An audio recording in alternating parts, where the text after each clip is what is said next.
Hello, welcome to week 7, introducing the contextual nature of ministry. We've been talking about this in many ways, but today we deepen this notion of contextuality in several ways, one of which is to speak about culture.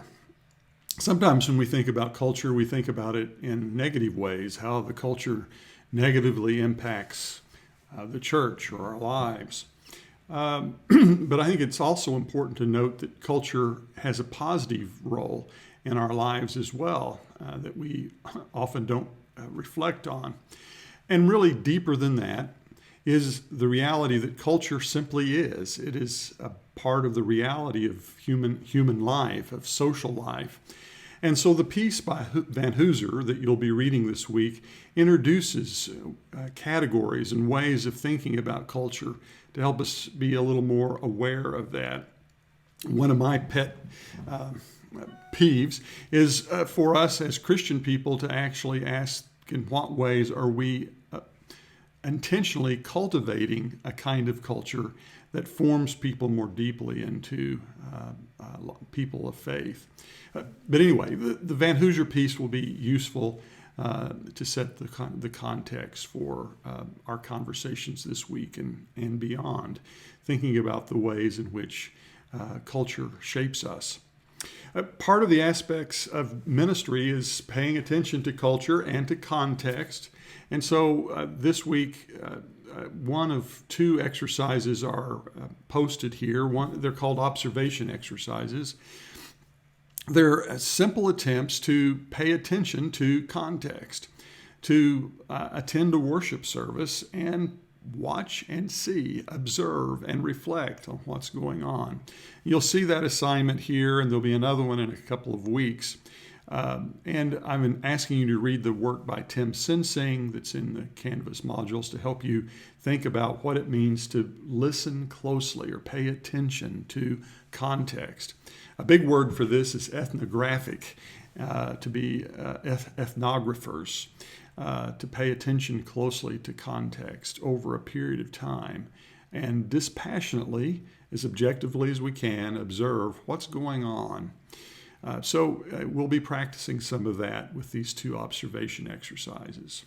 Now, a special note, one of those assignments was to be due this week, but I have postponed or delayed the due date for both this observation exercise 1, and observation exercise 2 until the end of July.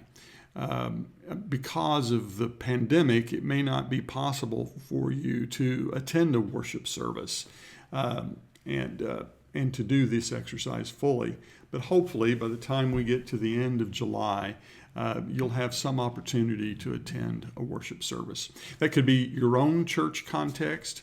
It might be an opportunity for you to visit some new place and see it with fresh, objective eyes and practice the sorts of things that we're talking about and that you're reading about in your reading work from Pete Ward, who talks about ethnographic work, or the material by Tim Sensing and others.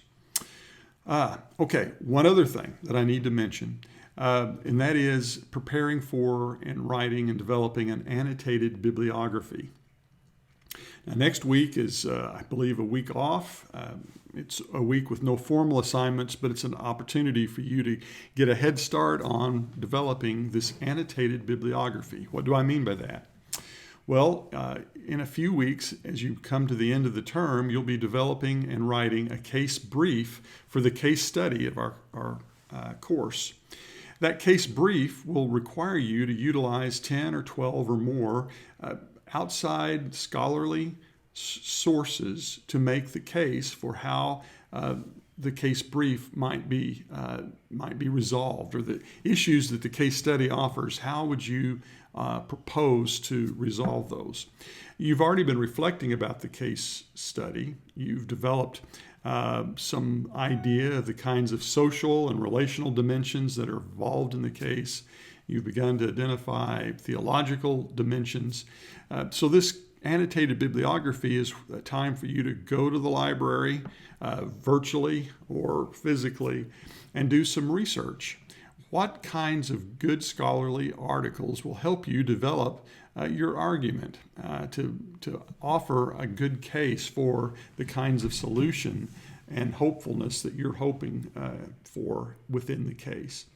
So an annotated bibliography will have a dozen or so sources that will address social, relational, theological, congregational kinds of dynamics that you want to assert in your case brief.